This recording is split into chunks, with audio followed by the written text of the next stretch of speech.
नमस्कार, बहुत बहुत स्वागत है आपका। आज हम आपके बीच में उपस्थित हैं CTET के अलावे जितने भी TET एग्ज़ाम होते हैं उनके एक महत्वपूर्ण विषय के साथ। सारे लेवल जो TET होते हैं उसमें जो मनोविज्ञान जैसे यानी बाल विकास और शिक्षा शास्त्र जो है वह कुछ कॉमन होता है।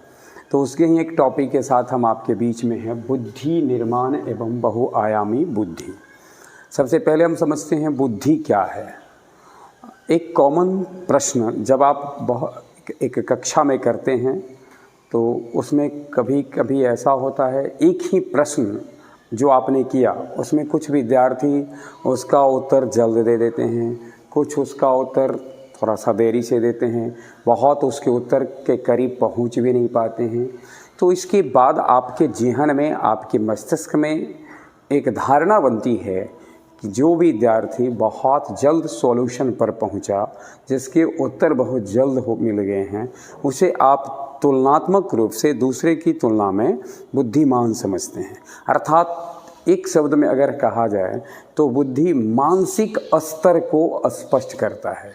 मानसिक स्तर समस्या को समझने की शक्ति, समस्या के समाधान ढूंढने की शक्ति, परिवेश के साथ समन्वयन की शक्ति, नई चीज़ों को जानने की प्रवृत्ति, जो जान चुका है उसको याद रखने की, लंबे समय तक जो याद कैसे रखा जाए इसे जानने की। अर्थात ये जो सब कुछ है यानी जटिल योग्यताएं, एक व्यक्ति की जो भिन्न भिन्न क्षेत्र में जो योग्यता है उससे जो उसका मानसिक स्तर बनता है, इसके लिए इस्तेमाल होता है बुद्धि। बुद्धि को कई मनोवैज्ञानिकों ने अपने अपने तरीके से परिभाषित किया है और हम उसमें से देखते हैं जो प्रमुख परिभाषा है मनोवैज्ञानिकों के द्वारा दिया गया। उसमें सबसे पहले टर्मेन कहते हैं व्यक्ति जिस अनुपात में अमूर्त क्रिया करता है, अमूर्त चिंतन करता है। थोड़ा मूर्त और अमूर्त को देखें। जो मुझे सामने दिखाई दे रहा है और दिखाई दे रहे पर अगर आपका जो विचार आता है, चिंतन होता है, उसे मूर्त कहते हैं। अमूर्त जिसको आप देख नहीं रहे हैं, कल्पना कर रहे हैं, कल्पना शक्ति आप में जिससे विकसित होती है वो अमूर्त चिंतन कहलाता है।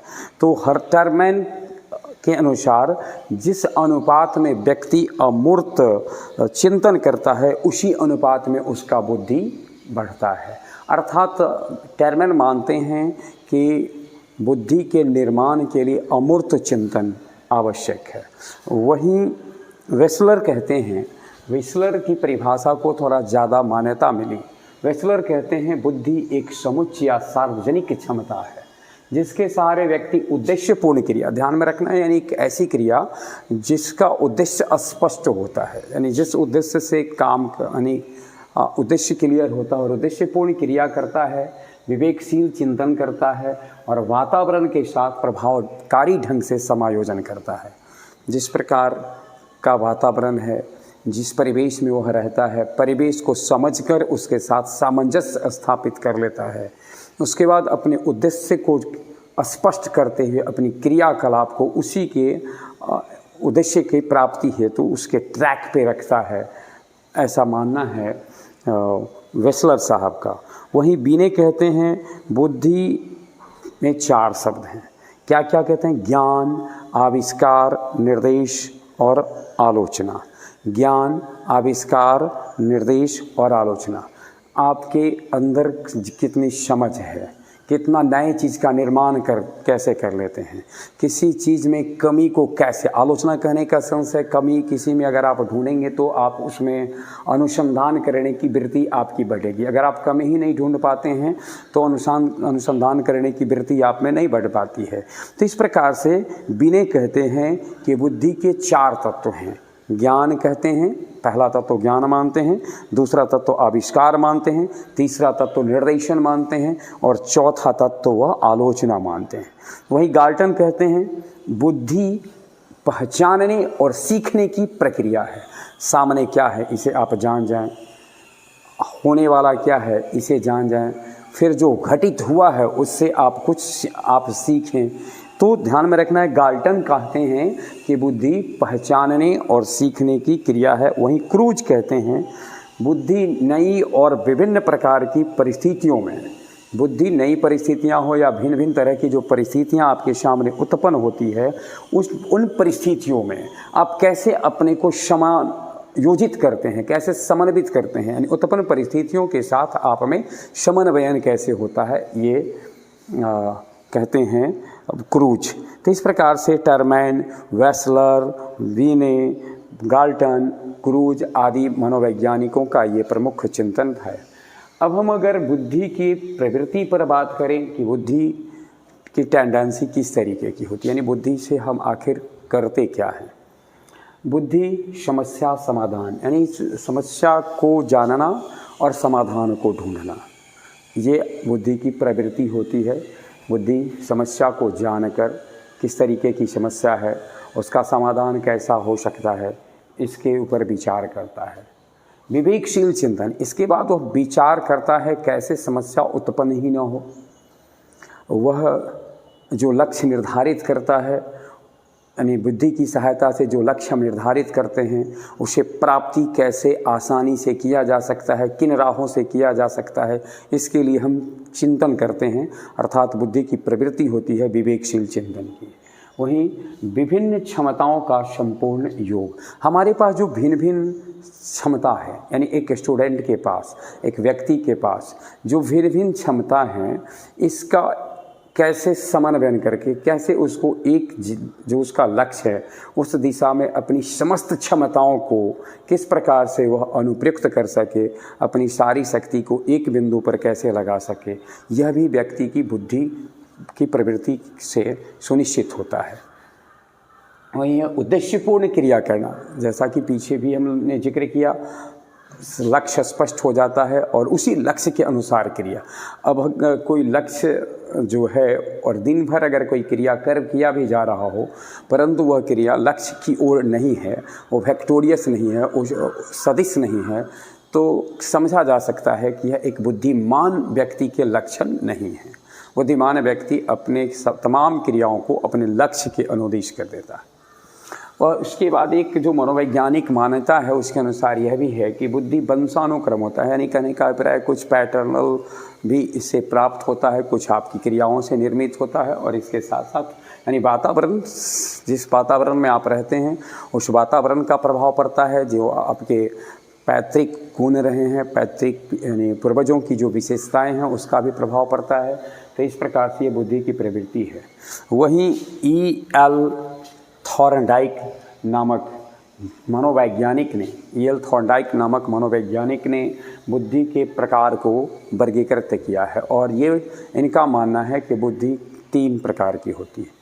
सामाजिक बुद्धि का आशय है समाज में किस प्रकार से अपने आप को रखना है, यानी इसमें अगर जिसके बारे में अगर हम ये कहें कि किसी की सोशल इंटेलिजेंसी अच्छी है, इसका अर्थ है उसे सामाजिक समझ अच्छा है, समाज के लोगों के साथ व्यवहार कैसे करना है, समाज के प्रति किस प्रकार के कार्य करने हैं, इसको समझने की शक्ति उसमें अच्छी होती है। यानी इस सामाजिक बुद्धि वाले, जिनकी सामाजिक बुद्धि अच्छी होती है, उस समाज में लोगों को व्यवस्थित करके उनका संगठन बनाकर और समाज के मुद्दों को समझकर उनके समाधान के प्रयास करते हैं, और उनका एक व्यक्तित्व जो होता है वो प्रभावकारी व्यक्तित्व होता है, और समाज की समस्याओं का समाधान करने के कारण समाज में उनकी लोकप्रियता भी होती है। इस तरीके से सामाजिक बुद्धि में जो है सो बस केवल हमारा समाज के साथ जो गतिविधि है, क्रियाविधि है, इसके प्रति जो हमारी सोच है इसको स्पष्ट करता है। बहुत सारे लोग ऐसे होते हैं जिनके पास किताबी जानकारी बहुत होती है लेकिन वो समाज में समन्वय स्थापित नहीं कर पाते हैं, लेकिन कुछ लोग ऐसे होते हैं जिनके पास किताबी सूचना कम होने के बाद भी सामाजिक समन्वय अच्छा कर लेते हैं। तो थॉर्नडाइक कहते हैं कि उनकी सामाजिक बुद्धि अच्छी होती है। वहीं अब दूसरा है मूर्त बुद्धि, यानी मूर्त बुद्धि में अब नाम ही है, साफ स्पष्ट होता है। मूर्त अर्थात दिखता हो, सामने दिखता हो, कोई वस्तु को हम देख रहे हैं, उसको देखने के बाद उसकी कमी हमें दिखाई देती है और हम सोचते हैं कि शायद ये इस तरीके का नहीं होना चाहिए, ऐसा होना चाहिए था। हालांकि उसमें भी सोचते हैं, चिंतन तो करना ही पड़ता है, लेकिन दिखने के बाद पता चलता है ऐसा हो।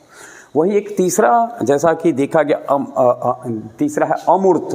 अमूर्त बुद्धि सबसे विशेष बुद्धि है। हाँ, इसमें क्या है कि आप चिंतन करते हैं, कल्पना करते हैं, आपकी कल्पना शक्ति, सृजनशीलता, ये सब विकसित होता है।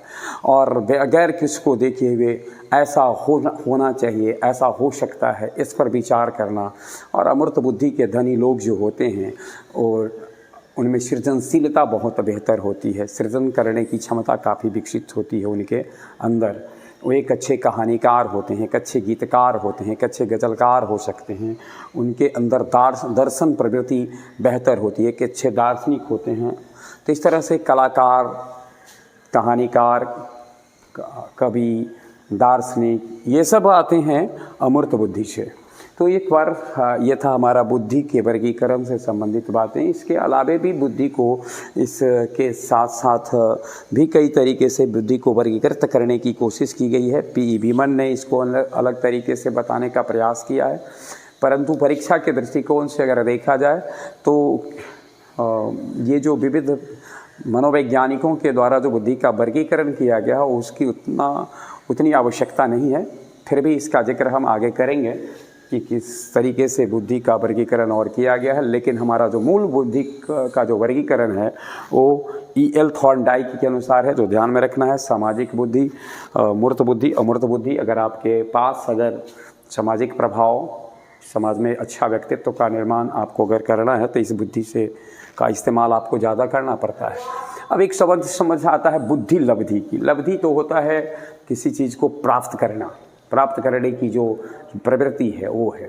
तो मनुष्य जब से मनुष्य का, मानवता का विकास हुआ है, मनुष्य धरती पर आया है, तब से ही अपनी बुद्धि को खटाते रहा है।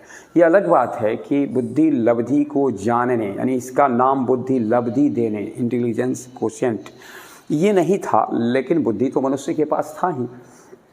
अब तरह सा देखना ये है कि ये कब से कोशिश की गई।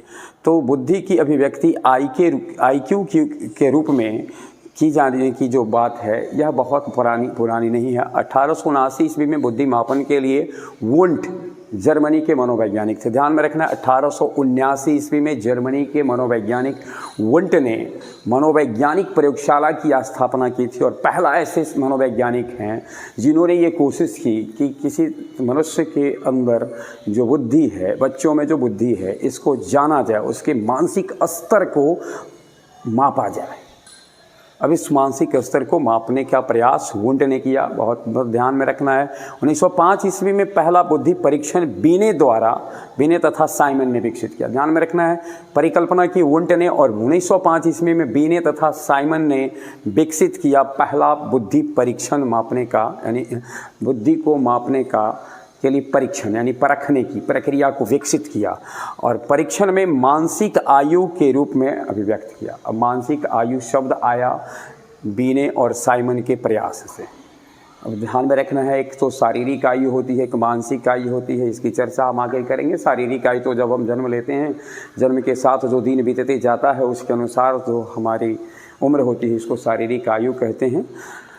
सर्वप्रथम विलियम स्टर्न ने बुद्धि मापने के लिए IQ के प्रयोग का सुझाव दिया था। IQ शब्द का इस्तेमाल ध्यान में रखना है कि विलियम स्टर्न के सुझाव पर ये आया। और वुंट ने जहाँ सबसे पहले मनोवैज्ञानिक प्रयोगशाला बनाने की कोशिश की थी 1879 में, वहीं साइमन और बीने ने मेंटल आयु को बताया। और अर्थात कि ये जो शुरुआत में 1905 ईस्वी तक अगर हम बात करें तो मेंटल आयु 1905 से 1916 तक मानसिक आयु इसका नाम था, IQ नहीं था। सर्वप्रथम विलियम स्टर्न ने इसको IQ नाम दिया और 1916 में टर्मन ने IQ ज्ञात करने की विधि बताया। तो इस तरह से IQ शब्द जो आता है उसकी विधि का विधि देने वाले हैं टर्मन। और कैसे दिया उन्होंने, तो टर्मन कहते हैं कि मानसिक आयु वास्तविक आयु का अनुपात जो हो उसको 100 से गुना कर दें, यानी IQ यानी बुद्धि लब्धि बराबर मानसिक आयु बटे आपकी वास्तविक आयु गुने 100। अब मानसिक आयु कैसे हम सोचेंगे, अब कोई एक मानक समझा जाए कि छठा या 6 साल के बच्चों का या छठा में पढ़ने वाले बच्चों को ये चीज़ आना चाहिए, तो आपने उसे दिया और उसे वो बहुत जल्द सॉल्व कर लेता है। फिर आप सोचते हैं 8वां 9वां वाले को जो आना चाहिए उसको दे करके देखते हैं और वो भी बना लेता है। फिर अगर उसको आप इसी तरीके से 11वां 12वां का भी देते हैं, गणित देते हैं या कोई प्रॉब्लम देते हैं, उसको बहुत जल्द वो सॉल्व कर लेता है। तो इससे ये पता चलता है कि उसका जो मानसिक लेवल है, मानसिक आयु जो है उसकी वास्तविक उम्र से काफ़ी अधिक है। वही कई ऐसे बच्चे होते हैं जिनका शारीरिक वास्तविक आयु बढ़ जाता है, परंतु जो उनका मेंटल लेवल है वो काफ़ी नीचे रहता है, तो उससे ये कहा जाता है कि उनकी मानसिक आयु कम है। और इस मानसिक आयु और वास्तविक आयु का जो अनुपात होता है उसको 100 से गुना करने के बाद निकलता है बुद्धि लब्धि। अब बुद्धि लब्धि में ध्यान में रखना है, अगर मानसिक आयु वास्तविक आयु को 100 से गुना किया और अगर उसका मान, तो अर्थ क्या हम देंगे। अगर कोई व्यक्ति जिसका IQ 140 से अधिक है तो समझा जाएगा बहुत प्रतिभाशाली व्यक्ति है। 140 से अधिक वाले का 120 से 139 व्यक्ति के बीच में जो रहता है उसको भी उन्हें आप अति श्रेष्ठ व्यक्ति कह सकते हैं। अब ये प्रतिभाशाली हैं, बहुआयामी होंगे, अनेक क्षेत्र में अपने उनके दिमाग खटते रहते हैं, एक ही बार में एक से अधिक प्रॉब्लम पर वो विचार कर सकते हैं। वहीं 110 से 119 वाले को के लिए भी हम कहेंगे वो श्रेष्ठ बुद्धि का है। 90 से 109 वाले को कहेंगे सामान्य बुद्धि का है। 80 से 89 वाले को कहेंगे मंद बुद्धि का। ध्यान में रखें कि 80 से 89 में ही मंद बुद्धि कहा जाने लगा है और 70 से 79 तक जो है वो सीमांत मंद बुद्धि है। वहीं 60 से 69 तक जो है सो मूढ़ बुद्धि, जिसे कहते हैं बिल्कुल मूर्ख से मूर्ख टाइप का जिसके इस्तेमाल करते हैं। 20 से 59 तक हीन बुद्धि और 20 से कम को जड़ बुद्धि। जड़ बुद्धि अर्थात बिल्कुल उसमें चनिक भी चेतना नहीं है, जैसा है बस कहीं उसी जगह पड़ा रह जाता है, इस तरीके की स्थिति होती है। तो इसको हम लोगों को इसलिए भी बताया जाता है ताकि इसे जानकर समझकर तब हम ये कोशिश करें कि किस प्रकार की शिक्षण शैली किस स्तर विद्यार्थी के लिए आवश्यक है, उसके IQ लेवल को जानकर उसको सुविधा देना, इसके लिए ये बुद्धि की जांच परख की जाती है। तो इस प्रकार हमने इस वीडियो में बुद्धि के संदर्भ में बुद्धि की परिभाषा, बुद्धि का वर्गीकरण और IQ ज्ञात करने की विधि को पढ़ा। हम अगले वीडियो में इसके जो बुद्धि से जुड़े हुए अन्य जो तथ्य हैं, बहुआयामी बुद्धि से जुड़ी बातें और साथ साथ जो बुद्धि और बुद्धि निर्माण एवं बहुआयामी बुद्धि से जो संबंधित प्रश्न हैं, महत्वपूर्ण सवाल हैं जो विविध TET परीक्षाओं में पूछते रहे हैं, उसके साथ उपस्थित होते रहेंगे। बने रहे हमारे साथ और ज़रूर कमेंट करें कि हमारा यह प्रयास आपके लिए कैसा लगा है, किस प्रकार से मदद करता है। बहुत बहुत धन्यवाद।